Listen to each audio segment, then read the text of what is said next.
It's evident that he cares. What do you care about? Welcome to the Rock Newman Show. When people look at us and be like, well, he's a comedian, I never understand what they mean. Like someone called me this morning and was like, well, Reg, I talked to some people in the community, and they was like, well, he a comedian. I'm like, and what did you say? Because at the end of the day, only 10% of my life is comedy. The other 90% is being a philanthropist, humanitarian, father, husband, a teacher. And if you're not mentioning those things, then it's almost an insult. Welcome, beloved, to another episode of the Rock Newman Show 2.0. I am amped up as I prepare for this broadcast because we have a substantial following in Washington, D.C. And our guest, you see him here on the screen, Ronald Red Grant, is... No, you gotta go back. Talk to me. My name is Rodney. I said Rodney. No, you said Ronald. I said Ronald. So that reminds me of having Jim Vance on, and multiple times I called him Jim Brown. Man, see how excited I am, Rodney. Look. Now I'm about to put a sticker on. Now you're in trouble. Yeah. So yes, Rodney Red Grant is a DC homeboy, and has done so many things around the world. He's made good, and he is at the center right now of a whole lot that's going on in the political universe and in the entertainment universe. Last time around on the political scene, Red Grant ran for mayor, and I'm going to say, to the surprise of many, got in excess of 80,000 votes, if my research is correct. And now is running for DC council member at large. That's one thing that's going on in his life in the political arena.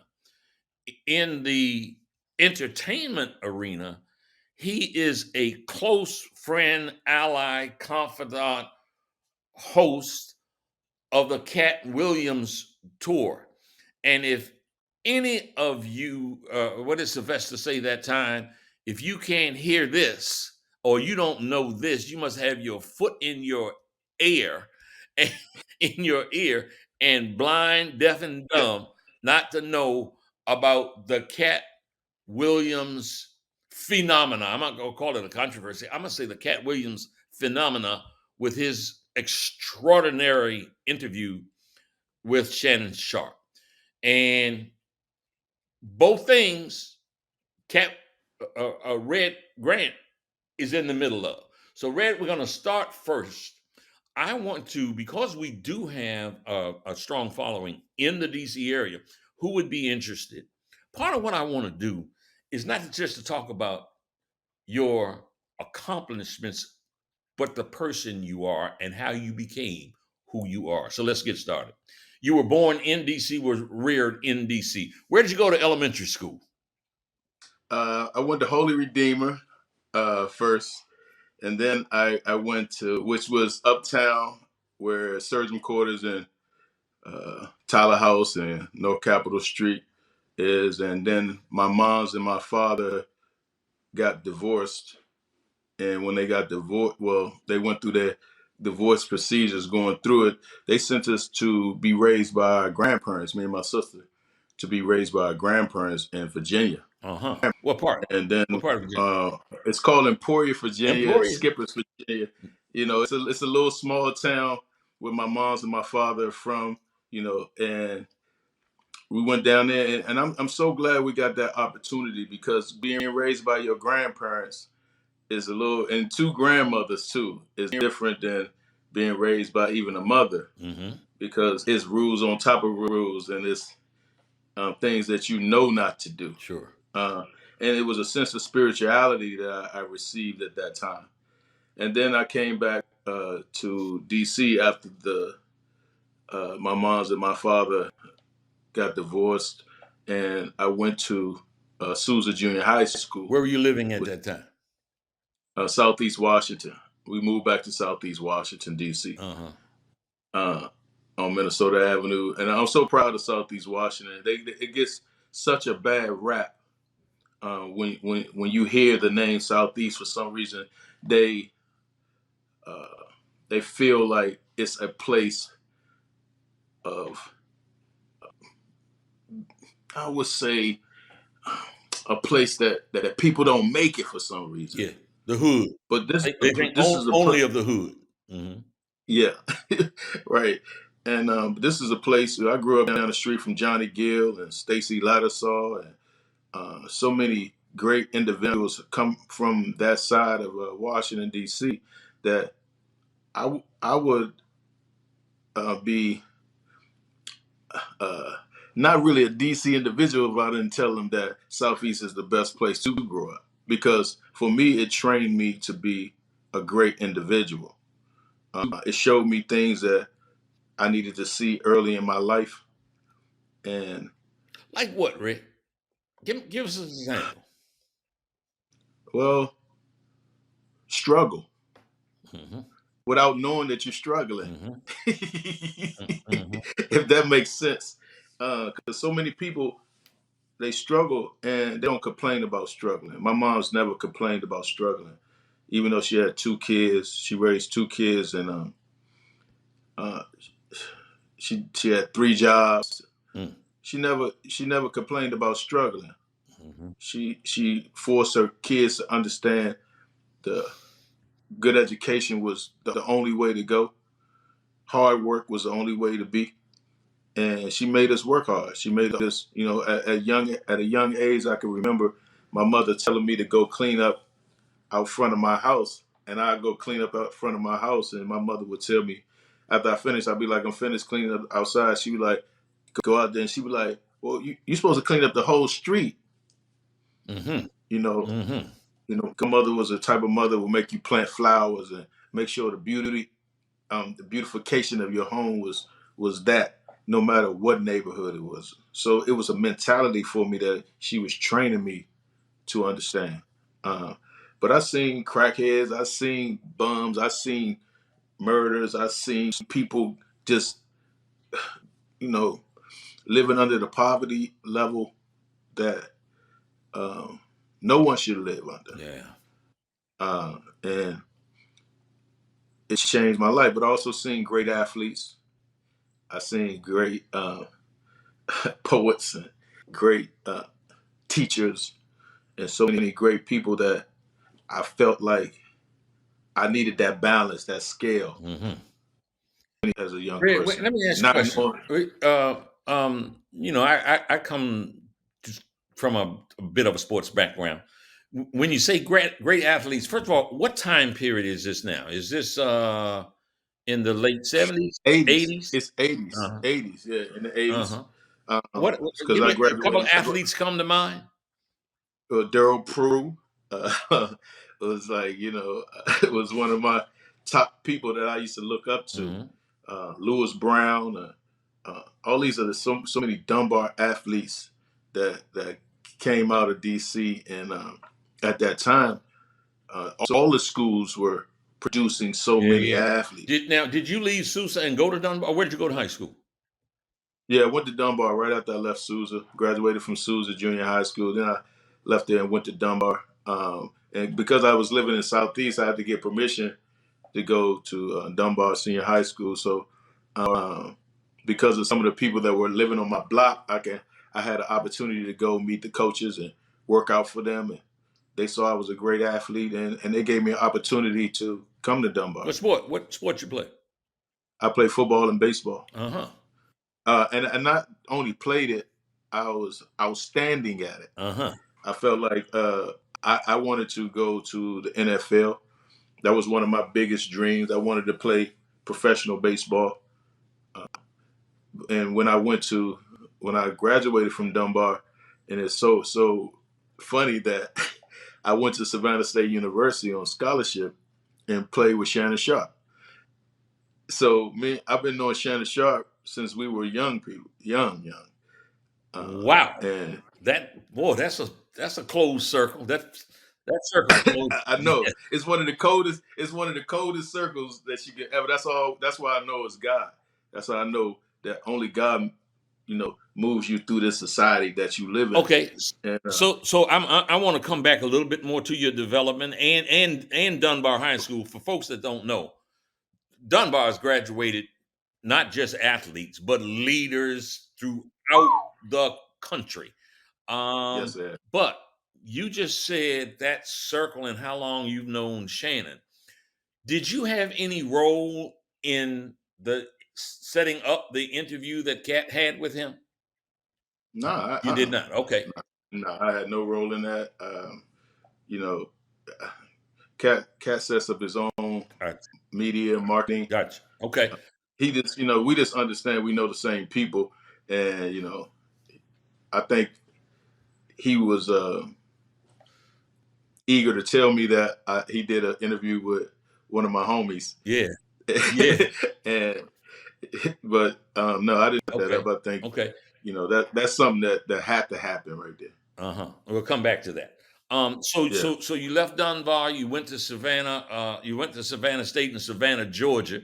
So you got some more real Southern culture in you at Savannah State, and at what point did you decide that you wanted to take a comedic path? I don't think I ever decided it. I think that I was like any other young person growing up, Rock, to be honest with you. I don't really talk to people about this a lot, but I was like any other young person growing up in Washington, D.C. I was teetering on that fence. Uh-huh. Well, I could have went Yeah, that yeah. way. I could have went that Yeah. way. I was Yeah. teetering, and I got locked up when I was 13 or something like that for fighting, Okay. and I can remember going down 6th District Police Department 6D. and and being in a cell, and the police officer coming in saying, "You think you're a badass, huh? Well, I beat your butt with my feet and my hands." And I can always remember that statement. Uh, but I don't know if that fueled me or whatever, but I never let certain things go. Right. So when I got to Savannah State, I still had an attitude problem. I was a great athlete, but I had an attitude problem. And that attitude, and like I tell young people all the time, you gotta know when to check your attitude, because you can win with it or you can lose with Yeah. it. So at Savannah State, after my second year, coming into my third year, I got in a fight, and that fight was with a teammate. And when I got in that fight, I lost my football scholarship. I got kicked out of school. I went to Georgia Southern University. Got kicked out of that school, and I came home and started working at Capital Nissan, selling cars, selling Nissans, and I was one of the worst car salesmen that you probably ever want to have working for your car dealership, because I couldn't sell no cars. Oh man. I sold one car, and it was to a young lady, and that young lady ended up being the person who called me and said, "You don't have to work there no more. You can go back to school." I went back to UDC, and from UDC, some of the bros, I'm a member of Kappa Alpha Psi Fraternity Incorporated, and some of the brothers, my brothers was like, "Man, you funny as heck, man. You should try to get on that Def Comedy Jam." And truly, about a month later, Def Comedy Jam came to UDC, and I lied to the president of the student government and told him that I was a comedian. Yeah. And Yeah. he put me on Uh, stage. And that was my first time on, like, well, probably my second time. One, I went to up at Adams Morgan to Mr. Henry's, but that didn't count. But this one, I had to deal with a real audience, and that was like the start of my track. And I met Bob Sumner. Then a few months later, he saw me in D.C., told me if I was able to come up to New Jersey and rock, he would put me on Def Comedy Jam. So about 6 or 7 months later, I was headed up to New Jersey to do Bob Sumner's Peppermint Lounge, and I rocked it, and the rest is Red, history. let He me put me on ask you TV. on that first one that you did, that you faked them out and told them you were already a comedian to some extent. I guess you must have been. So that first one, did you write your own stuff? Did somebody help you? You just go out there and say, "God, help me out." Nah, I had about 3 jokes in my Okay. head. I had about 3 jokes. The first one didn't go over, so people in the audience, 2 guys in the audience, started trying to yell out, and I just turned it on them. Uh-huh. And I knew one thing I knew how to do is joan on people. I know if you jump out there, I know how to joan on Yeah. you. So it was that situation, and they gave me that out, and that 5 minutes made me like that. 5 minutes was funny enough to move me to be seen, Okay. and I think that's how life Yeah. is. You never know how your 5 minutes gonna Yeah, go, yeah, yeah. Yeah. but you got to take advantage of them. You got to take advantage of the Yeah. opportunities. Well, tell you what, I really want to delve into this serious aspect of what you are trying to do. It's kind of self-evident in your background there that, for those who are just tuning in, Red Grant is running for DC Council at large. You see his campaign signs and the rest. Um, you you ran against Mayor Bowser for to become the mayor of the city. Hmm. And there were certainly those that said, "Oh, he doesn't have a chance. He's just doing that to garner some name recognition." I ask you, what was it that inspired you, made you run for mayor? Well, first of all, let me ask. Let me go. Let's go backward. As far as name recognition, when people say that to me, I be like, I've been on TV since I was 19 years old. Hmm. Uh, t- I mean, 31 years. So, but political name recognition is different from entertainment Right. name Sure. recognition, as you know. Sure. Um, but when I got the vision, when God gave me the vision to run for mayor about 3 or 4 years ago, it was just as shocking to me as it was to anybody Mm. else. To sell all of your stuff in California, to ask your wife to retire from Santa Monica Police Department, and to move your kid who was in a groove back home to Washington D.C. That in itself is a lot.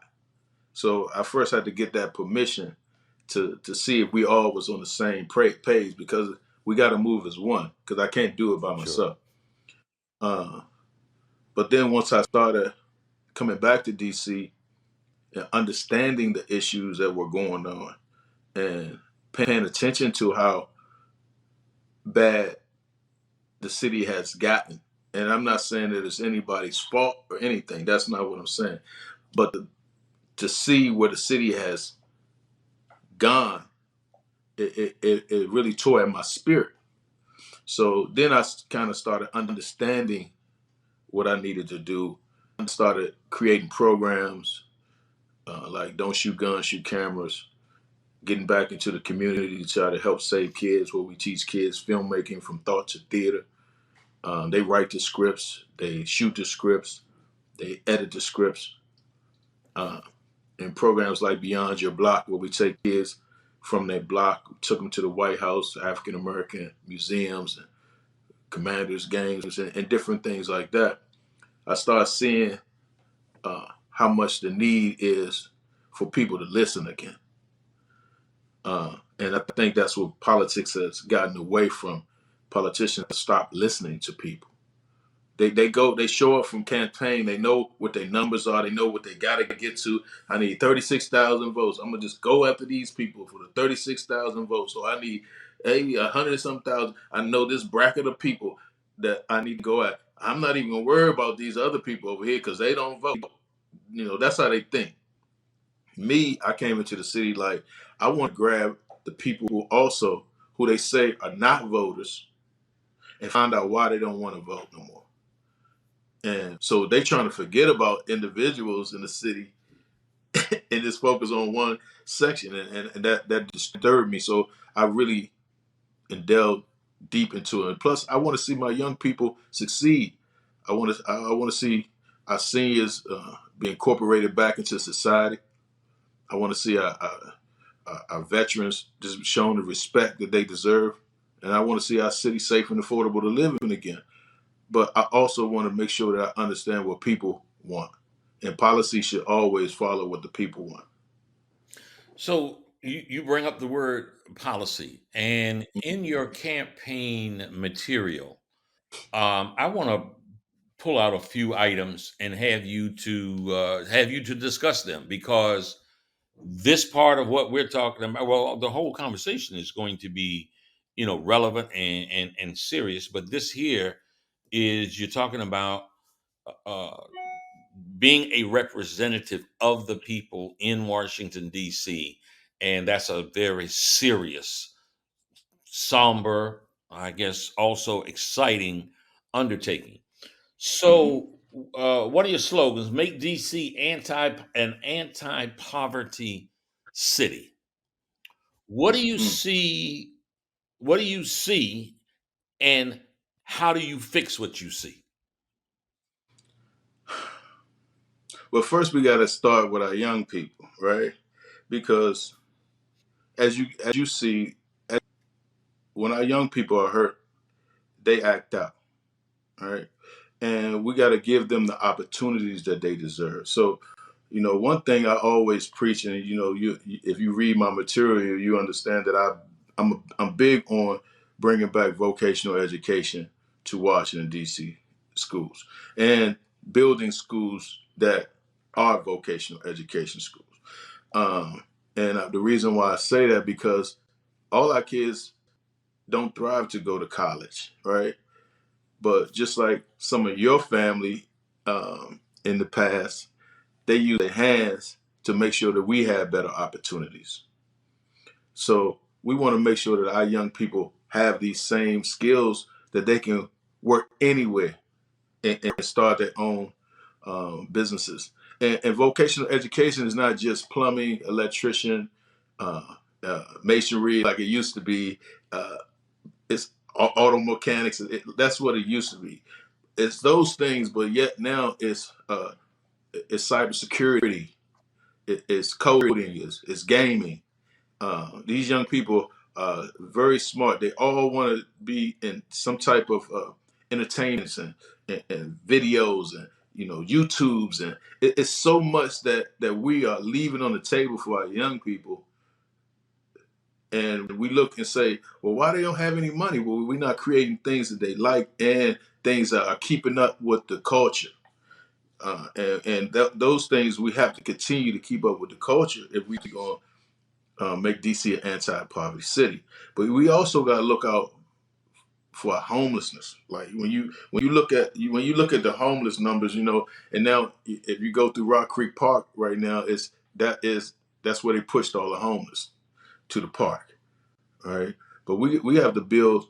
Uh, we have to get out there and see what's really going on. And yeah, some people are homeless and they want to be home. They say they don't want to come in. But some people are really, they need some social workers around them. They need some help. They want to get on their feet. We got to help that happen. We can't just leave our brothers and sisters out there like it's like we don't care.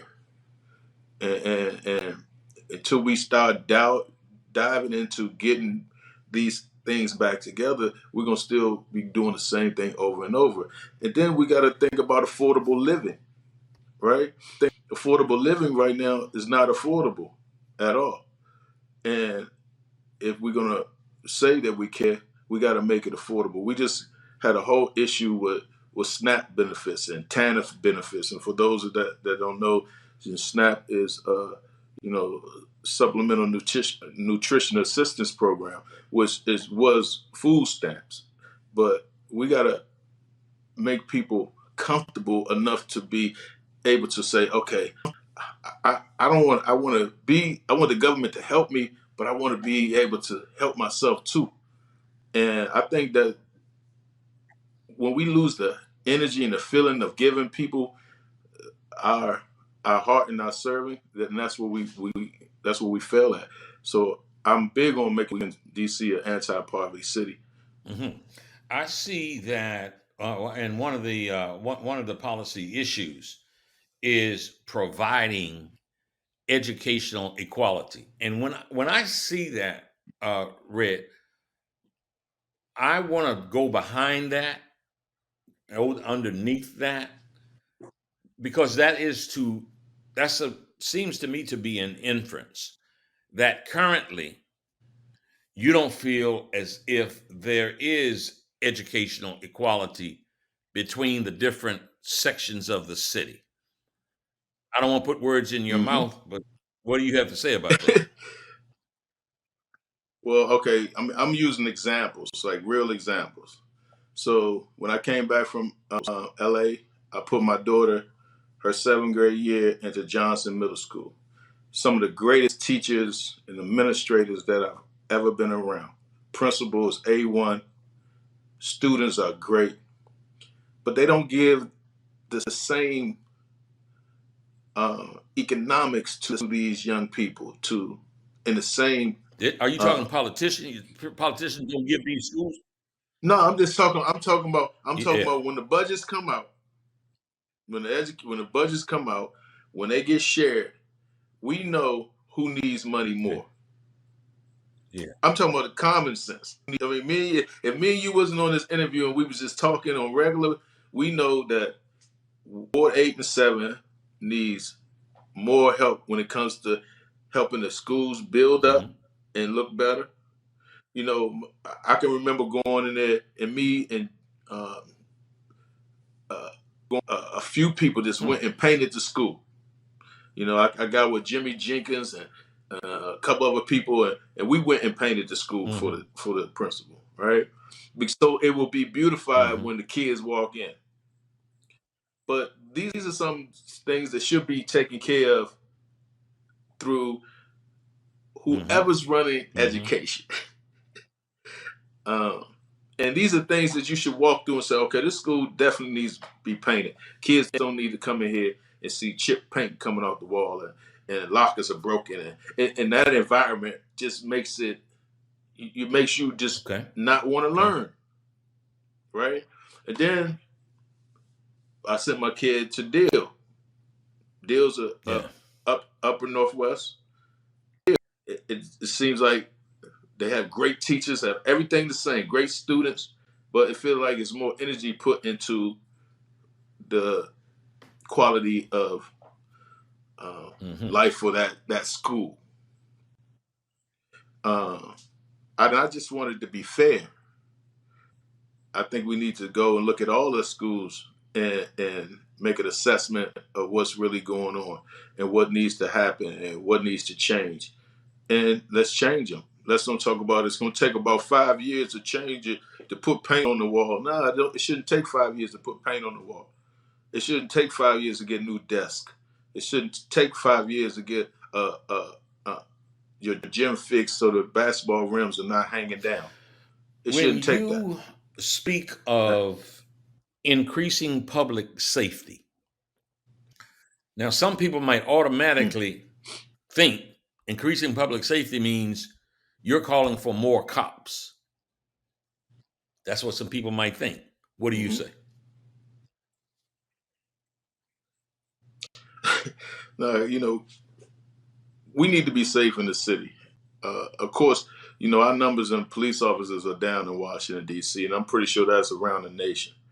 Uh, People are not, when I was in high school, they recruited right out of Yeah. high school police officers.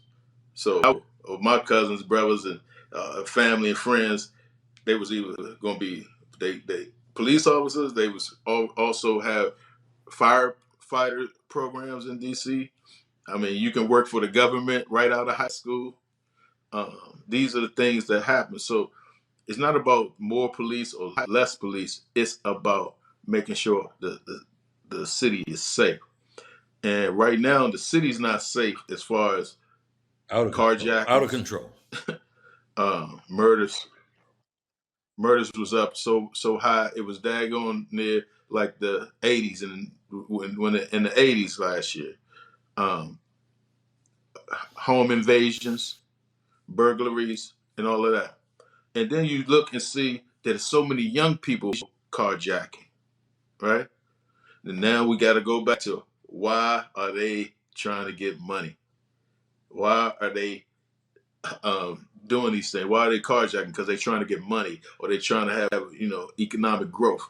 And it's up to us to put that in front of them early, so they won't feel like they have to do that. I got a daughter that's 14. That's a crucial age right there.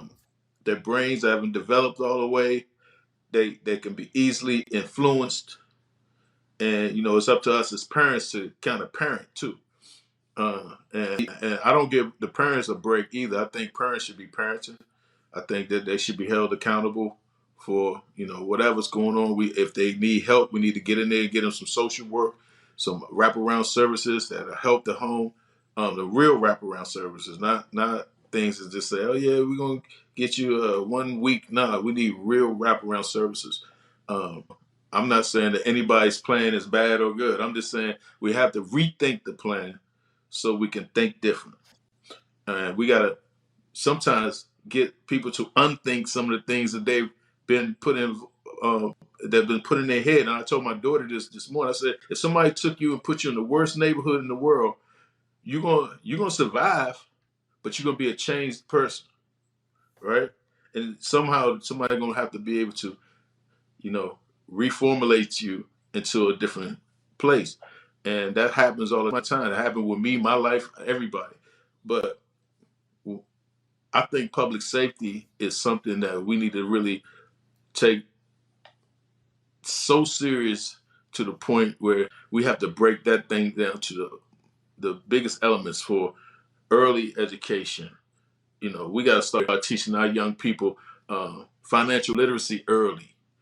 We got to get some real psych help in our schools right now. Psychology, where people are really talking to our young people, giving them an opportunity to express themselves and get that off their brain.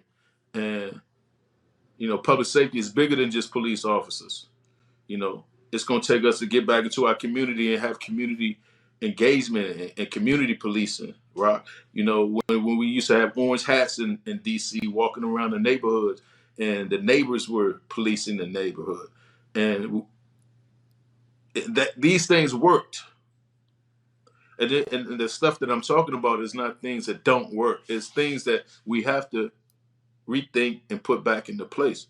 So, like I said, my wife is retired police officer, but she worked for the Police Activity League, which was the POW program, and they would build relationships between the community and police officers, and those things work.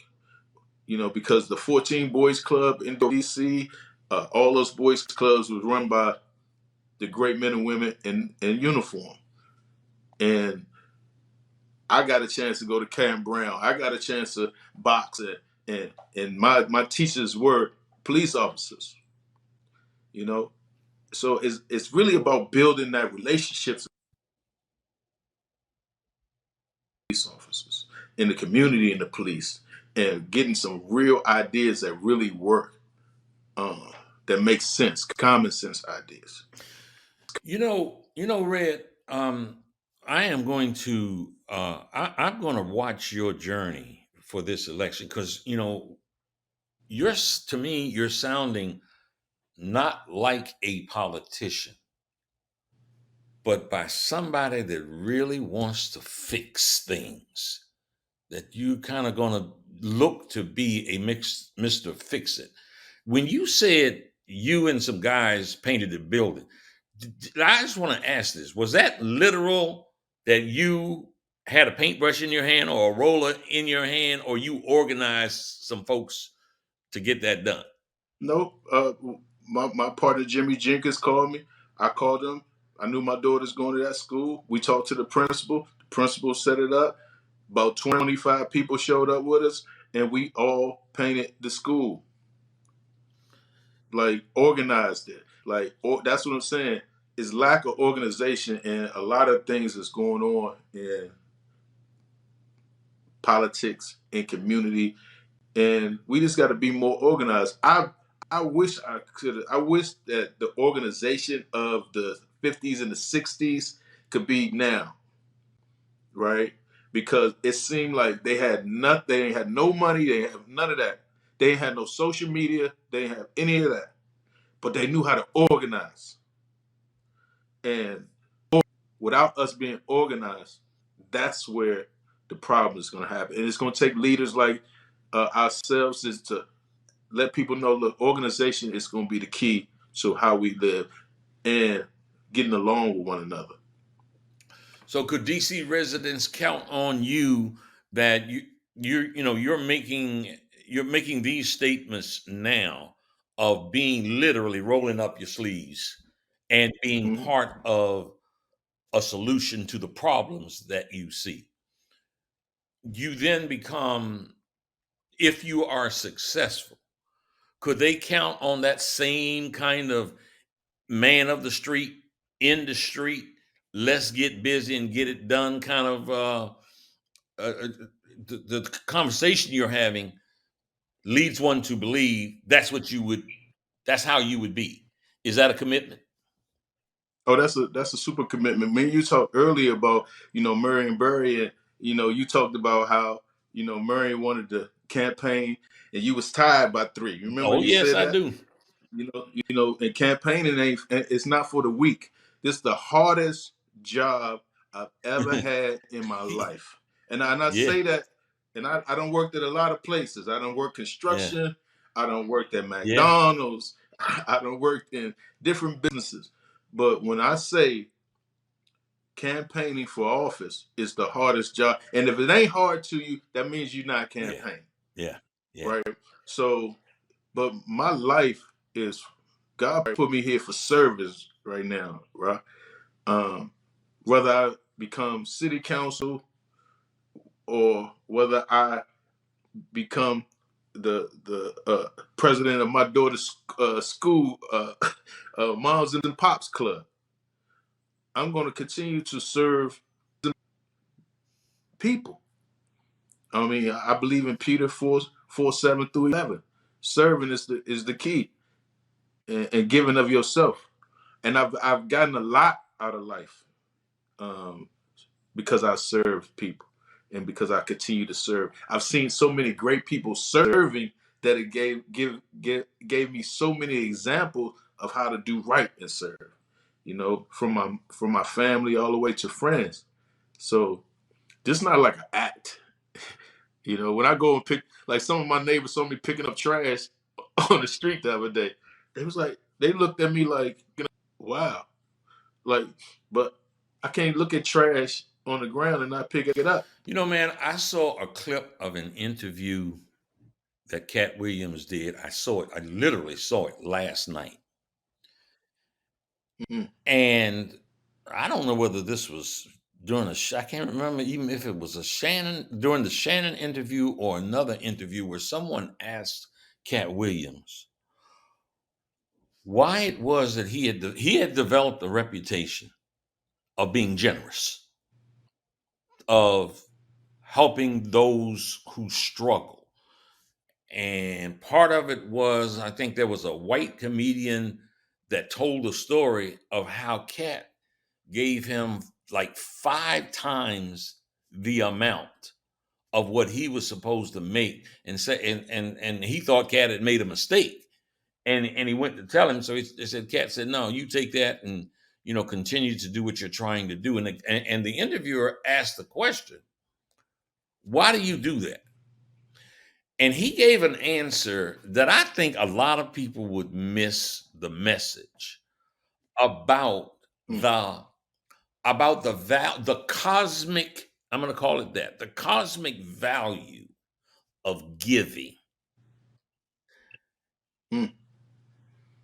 I'm hearing part of that come out of you. Let me ask this pointed question. What, if anything, has he said to you about your commitment to leave the West Coast, come back to Washington, D.C., and run for political office? What, if anything, has he said to you about that? I mean, it's the statements are online. You know what he says about me running for office. He just threw a fundraiser for me in Washington D.C. when we did Constitution Hall in 2 nights. He did a fundraiser for me at the City Club, and he said, I must be crazy to, to give up millions of dollars to run for office, but that's just the type of person I am. That it really is. But you know, I think that God puts certain like people around each other, right? And when I see Katt give, I've been seeing him give for a long time. Oh my gosh, like you can't even imagine. You couldn't even fathom how much he's giving people, right? But he's also giving people not only money but opportunities. See, the opportunities is almost like when Yeah, Jesus, teach a sure, man to sure. fish type of situation. Those are the things that I respect about him because when I had quit comedy for 2 years, I was working for Viacom producing television shows at the Viacom network. And I said to myself, I never was going to do comedy again. I'm just going to produce shows, right? And I got an opportunity. I went back to LA. I think it was Lunel's birthday party or whatever it was. And I went on stage for the first time in 2 years. And Katt went on stage that same night. And we talked afterwards. And he's like, Mr. Grant, I'm about to go on stage. I mean, I'm about to go on tour. Would you like to go on tour with me? And I was like, yeah. And to see, for him to give me that opportunity. And this is when he didn't even really have, like, what I'm saying? He was still Money Mike, and he was just coming, like, people started recognizing the Katt Williams brand. And we was like, had shows of 500 people, and then he did that HBO special, and it went from 500 to about 5,000, 6,000 people. And I just believe that it your giving is the key Mhm. to get That clearly was the right. message he was giving.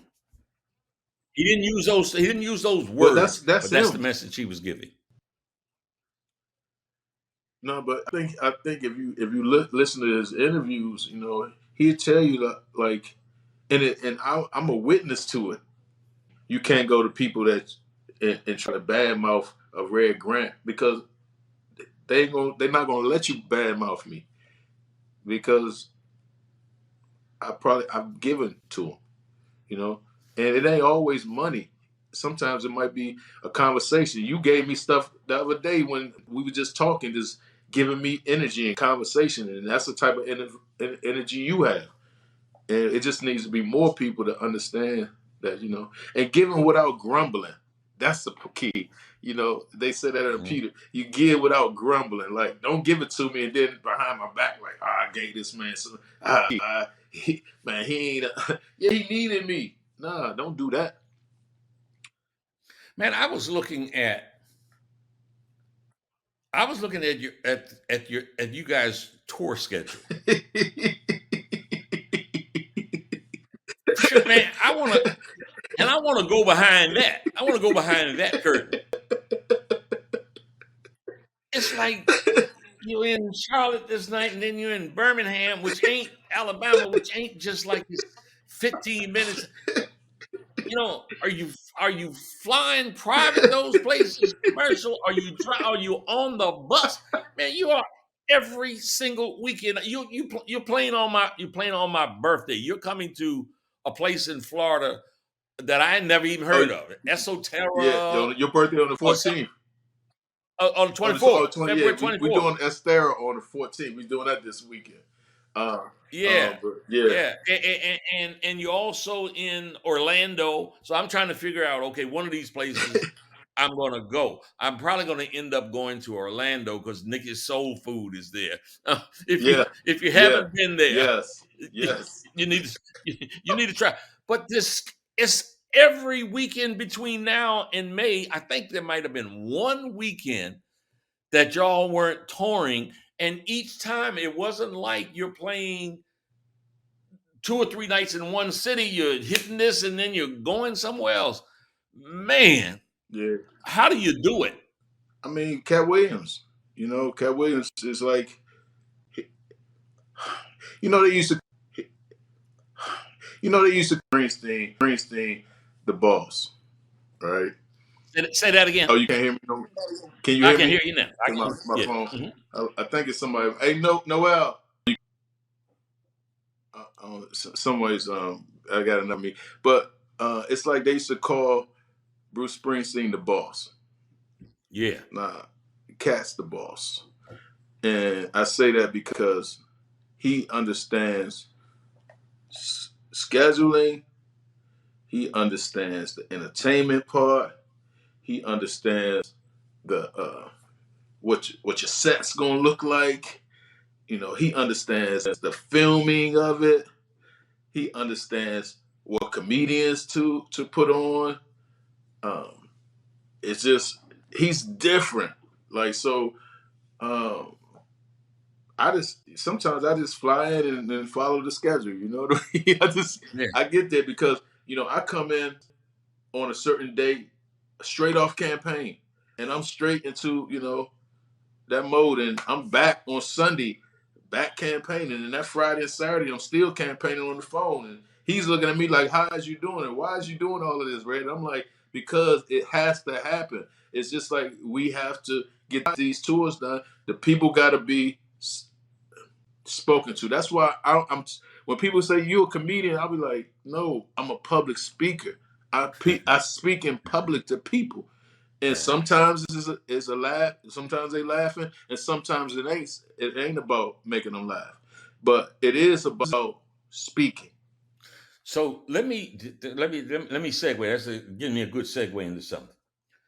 So I want to ask you a little bit about the comedian culture, especially after the incredible controversy that was generated by Katt's interview with Shannon Sharp.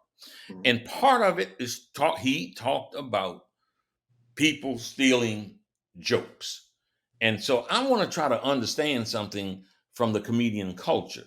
Because, like in baseball, which you said, you played, if someone throws a knuckleball and they're getting people out, or a curveball, or a two seam fastball, and another pitcher learns how to do that from that person, they don't call that stealing. They just say, okay, he did that. Or when Kobe Bryant looked at it and studied a Michael Jordan and started to be able to mimic some of his moves, or somebody looked at Allen Iverson's crossover and learned how to do that, they weren't really accused of stealing. There was like, okay, they're embellishing his game. But it really is a question I don't know the answer to, and that's why I'm asking it.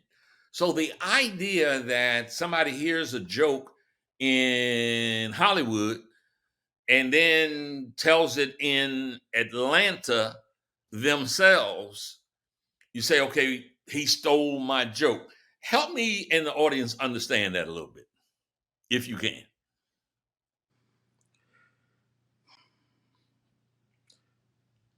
I can say this, Mr. Rock. We work so hard on material, Okay. right? It's different than a basketball move. Because we're using this, we actually creating it here Okay. to come out of here. Okay. And we creating it a certain way that nobody else can create it like that. Uh-huh. It came out so specific. It's like taking one of these paintings on the wall that came out specific. Uh-huh. So you take a Rembrandt or, you know, Yeah. Yeah. Fake. Yeah. Yeah, Yeah. it's a fake Yeah. Picasso. So it's similar to that. It's like, we're artists out here, and we think that's why when people look at us and be like, well, he's a comedian.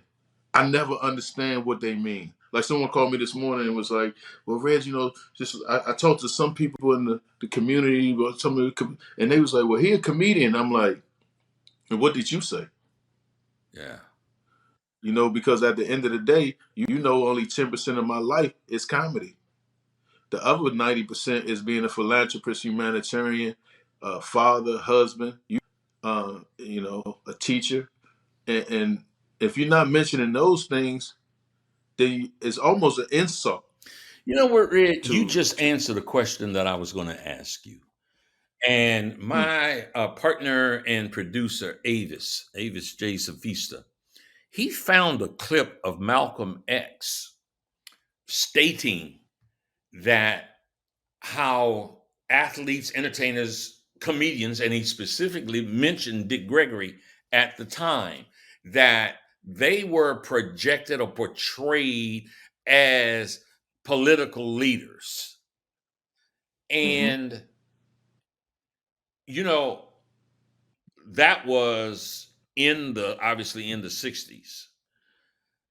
So I was going to ask you about his comment, but you really just answered it.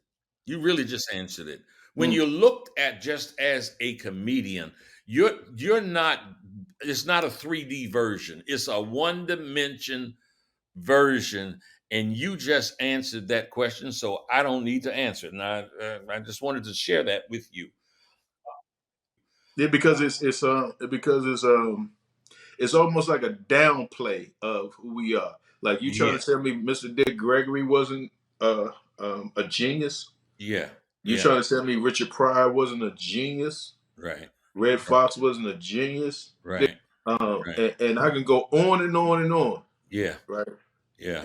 From both sides, all colors, Sure, sure, sure, sure. and I just but you can't change people's thoughts of how they think, but you can let them know that just know that it's bigger than this comedy for me. It's bigger than making people laugh. Because when we leave stage, I tell people all the time, they like, "Aren't you a comedian?" I'm like, when I got a mic in my hand.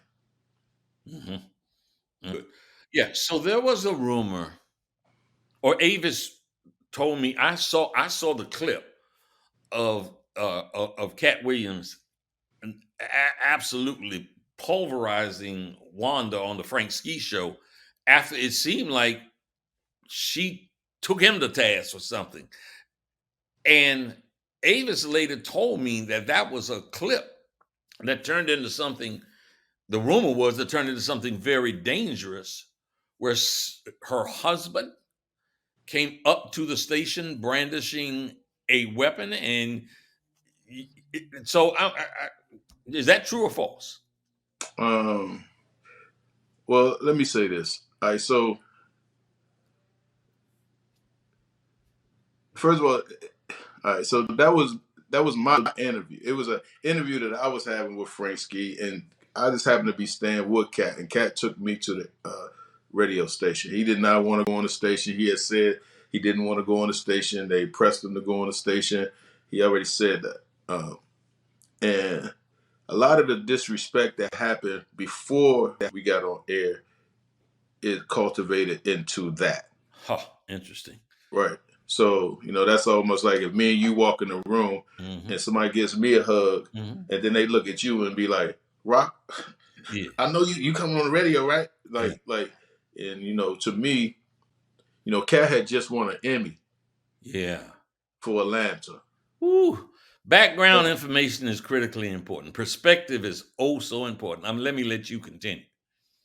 I mean, and no one ever asked him about his Emmy, right? Hmm. No one ever asked him about his career. Um, Frank started to talk about. Let me know if you can hear me. I can. Okay. My phone is ringing. So, but Frank tried to ask some questions, and then a lot of disrespect happened. So I think all of that happened from not people being um, having egos before we came in there. You know, Uh, man. I'm really big on just calling a spade a spade. So when you say disrespect happened, so you feel as if Wanda started to disrespect Cat. I just feel like the whole situation wasn't Okay, respectful. okay, okay. You know, like I said, the man had just won an Emmy. Hmm. If you're gonna ask him any question, first say congratulations on your Emmy, Yeah, yeah, right? yeah. Because it wasn't his interview. He didn't even have to be in the room, Hmm. Hmm. right? And when we walked in there, they had his name on there and my name. It's like it's like if me and you go to the radio Yeah, and it's supposed to be just my yeah. interview. You walk in the station, they got Rock Newman, Red Grant. Mm. I mean, it's like it's But I just feel like we all got to be respectful to people, and yeah, Red, I uh, feel your diplomacy in your response. However, I still would like to know, and my audience would like to know, was that true that somebody showed up with a gun? not at the station. It didn't happen at I the see. station. Me and Wanda had a show that night at the comedy Okay. club, and I didn't. She introduced me. I went on stage. When I got off stage, a half hour later, it was a lot of stuff happening outside. It already had Hmm. happened, right? And you can go online. You probably can pull the footage of the surveillance cameras and all of that. All of that's Yeah. online. Um, but and Cat didn't react to it like he didn't file no charges or anything. He just like he went on about his Hmm. business about it. But I mean, I think that's why she got fired. They said it was us going up to the station, but nah, that's not what It was putting other people's lives in danger. Is what happened. Okay. Yeah. I got you. So, man, let's end on this. I know that you now have been for many years a long-term avid golfer. Mm-hmm. Let me ask you two things. What is your very best golfing moment?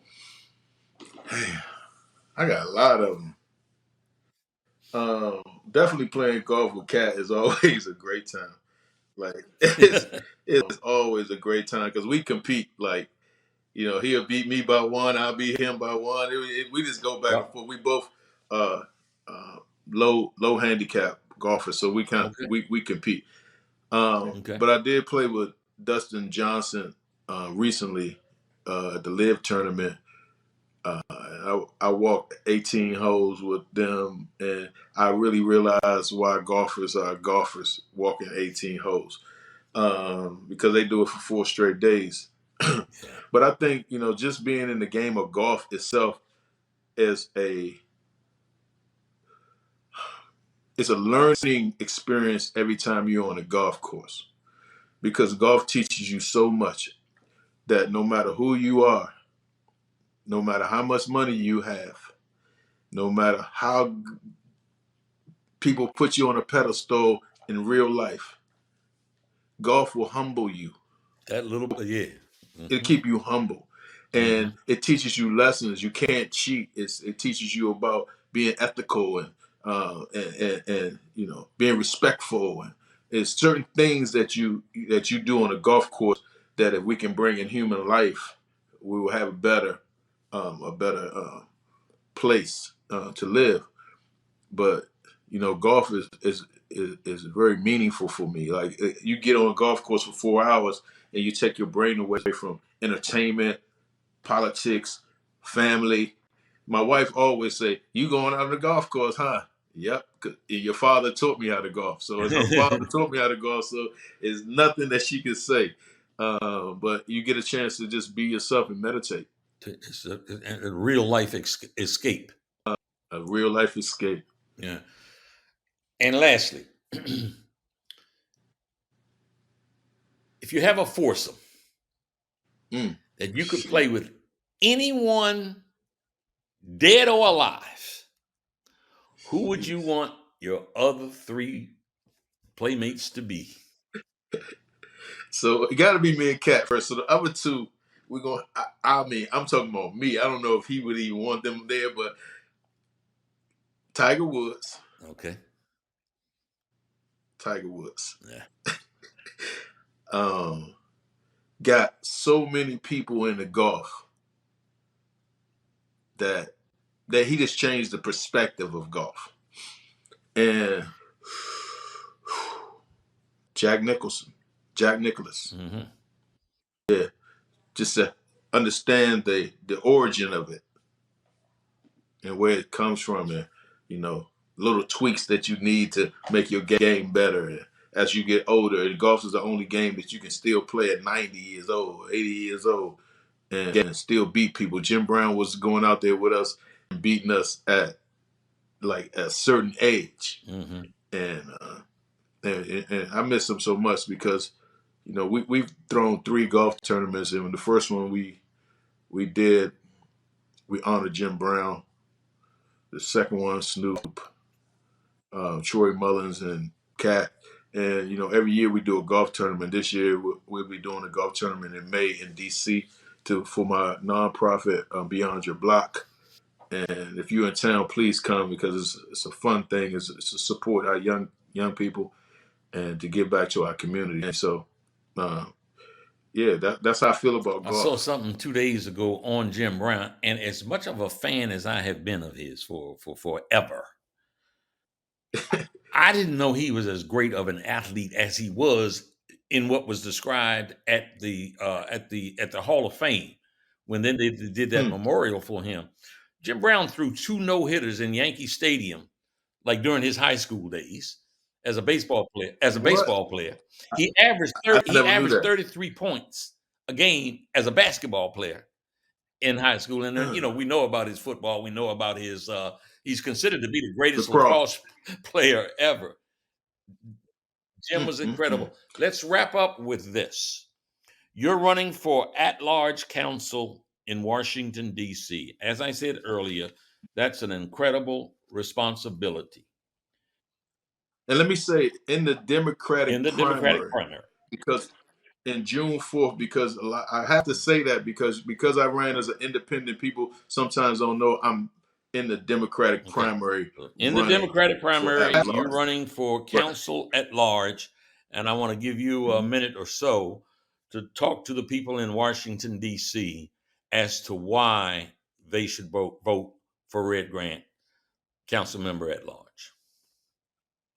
well, I think first because I'm authentic. I think that I am a DC native that really born and raised here and that understands who and what DC is and where we come from.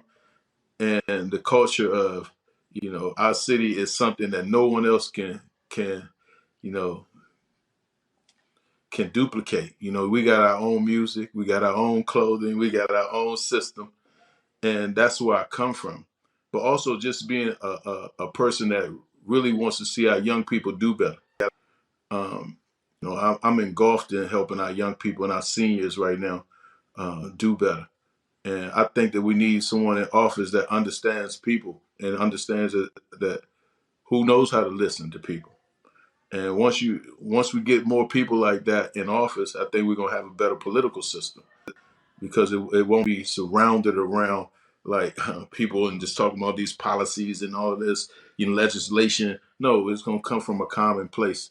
And I want people to know that I'm a common sense politician. I'm a pragmatic Democrat that understands things in a common way. And I'm asking for them to vote for me. I'm asking for their support, and they can support them to vote for me. I'm asking for their support. And right now, grant at large.com. Grant at large.com.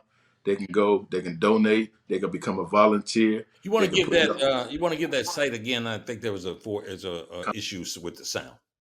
okay, cool. So I want to make sure they go to grantatlarge.com, GRANT at large.com, and become a part of the support system. Support me, in a real way. Donate to the campaign. We're running in the public finance. That means that we only can get $100. That's the most we can get. So $5 to $100, but we need 250 DC residents to to make to qualify for those funds. So once we qualify, the city matches that 5 to 1. So we're asking everybody to go to Grand at Large and just donate and be a part of that and support. Put a yard sign in your yard. I'm gonna bring it personally. That's what I do. You get a yard sign, I'm gonna bring it personally. I don't let my my volunteers do that. I like to do that myself, and just keep following the movement. Just come and be a part of the movement and what we're doing, and understand that our city needs help, and I can't do it alone.